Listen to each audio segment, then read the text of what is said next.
the secret of abounding happiness.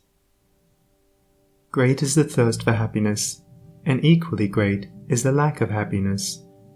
The majority of the poor long for riches, believing that their possession would bring them supreme and lasting happiness. Many who are rich, having gratified every desire and whim, suffer from ennui and repletion, and are farther from the possession of happiness even than the very poor. If we reflect upon this state of things, it will ultimately lead us to a knowledge of the all-important truth that happiness is not derived from mere outward possessions, nor misery from the lack of them. For if this was so, we should find the poor always miserable, and the rich always happy, whereas the reverse is frequently the case. Some of the most wretched people whom I have known were those who were surrounded with riches and luxury, whilst some of the brightest and happiest people I have met were possessed of only the barest necessities of life. Many men who have accumulated riches have confessed that the selfish gratification which followed the acquisition of riches has robbed life of its sweetness, and that they were never so happy as when they were poor. What then is happiness, and how is it to be secured? Is it a figment, a delusion, and is suffering alone perennial? We shall find, after earnest observation and reflection, that all, except those who have entered the way of wisdom, believe that happiness is only to be obtained by the gratification of desire. It is this belief, rooted in the soil of ignorance, and continually watered by selfish cravings, that is the cause of all the misery in the world. And I do not limit the word desire to the grosser animal cravings. It extends to the higher psychic realm, where far more powerful, subtle, and insidious cravings hold in bondage the intellectual and refined, depriving them of all that beauty, harmony, and purity of soul whose expression is happiness. Most people will admit that selfishness is the cause of all the unhappiness in the world, but they fall under the soul-destroying delusion that it is somebody else's selfishness and not their own. When you are willing to admit that all your unhappiness is the result of your own selfishness, you will not be far from the gates of paradise. But so long as you are convinced that it is the selfishness of others that is robbing you of joy, so long will you remain a prisoner in your self-created purgatory. Happiness is that inward state of perfect satisfaction which is joy and peace, and from which all desire is eliminated. The satisfaction which results from gratified desire is brief and illusionary, and is always followed by an increased demand for gratification. Desire is as insatiable as the ocean, and clamours louder and louder as its demands are attended to. It claims ever-increasing service from its deluded devotees, until at last they are struck down with physical or mental anguish, and are hurled into the purifying fires of suffering. Desire is the reign of hell, and all torments are centered there. The giving up of desire is the realization of heaven, and all delights await the pilgrim there. I sent my soul through the invisible, some letter of that afterlife to spell, and by my soul returned to me, and whispered, I myself am heaven and hell. Heaven and hell are inward states. Sink into self and all its gratifications, and you sink into hell. Rise above self into that state of consciousness which is the utter denial and forgetfulness of self, and you enter heaven. Self is blind, without judgment, not possessed of true knowledge, and always leads to suffering. Correct perception, unbiased judgment, and true knowledge belong only to the divine state, and only insofar as you realize this divine consciousness can you know what real happiness is.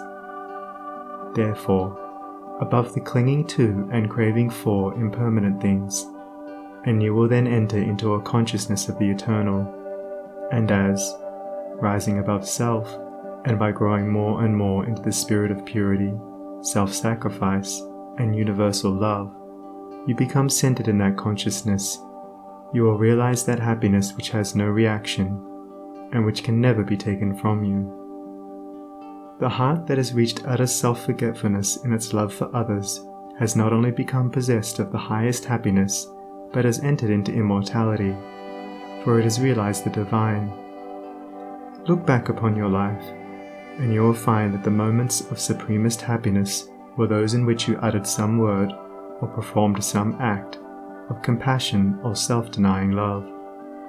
Spiritually, happiness and harmony are synonymous.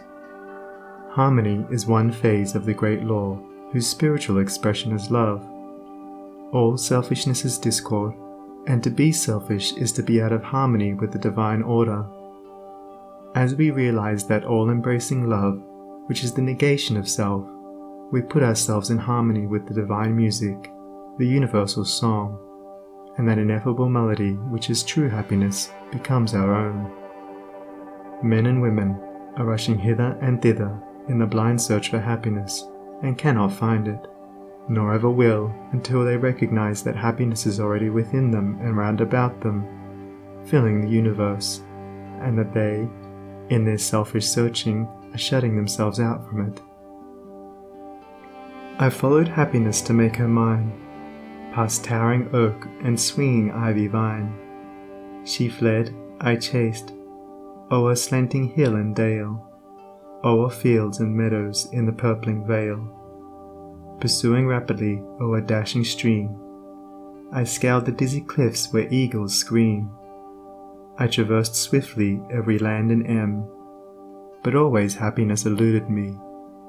Exhausted, fainting, I pursued no more, but sank to rest upon a barren shore. One came and asked for food, and one for alms. I placed the bread and gold in bony palms. One came for sympathy, and one for rest. I shared with every needy one my best. When lo, sweet happiness, with form divine, stood by me, whispering softly, I am thine. Taking the first step with a good thought, the second with a good word, and the third with a good deed, I entered paradise. And you also may enter into paradise by pursuing the same course. It is not beyond, it is here. It is realized only by the unselfish. It is known in its fullness only to the pure in heart. If you have not realized this unbounded happiness, you may begin to actualize it by ever holding before you the lofty ideal of unselfish love, and aspiring towards it. Aspirational prayer is desire turned upward. It is the soul turning toward its divine source, where alone permanent satisfaction can be found. By aspiration, the destructive forces of desire are transmuted into divine and all-preserving energy. To aspire is to make an effort to shake off the trammels of desire. It is the prodigal made wise by loneliness and suffering, returning to his Father's mansion. As you rise above the sordid self, as you break, one after another, the chains that bind you, you'll realize the joy of giving, as distinguished from the misery of grasping. Giving of your substance, giving of your intellect, giving of the love and light that is growing within you. You will then understand that it is indeed more blessed to give than to receive, but the giving must be of the heart without any taint of self, without desire for reward. The gift of pure love is always attended with bliss. If, after you have given, you are wounded because you are not thanked or flattered, or your name put in the paper, know then that your gift was prompted by vanity and not by love, and you were merely giving in order to get, were not really giving, but grasping. Lose yourself in the welfare of others. Forget yourself in all that you do. This is the secret of abounding happiness. Ever be on the watch to guard against selfishness, and learn faithfully the divine lessons of inward sacrifice. So shall you climb the highest heights of happiness, and shall remain in the never-clouded sunshine of eternal joy, clothed in the shining garment of immortality. Are you searching for the happiness that does not fade away? Are you looking for the joy that lives and leaves no grievous day? Are you panting for the waterbrooks of love and life and peace? Then let all dark desires depart and selfish seeking cease. Are you lingering in the paths of pain, grief-haunted, stricken sore? Are you wandering in the ways that wound your weary feet the more? Are you sighing for the resting place where tears and sorrows cease? Then sacrifice your selfish heart and find the heart of peace.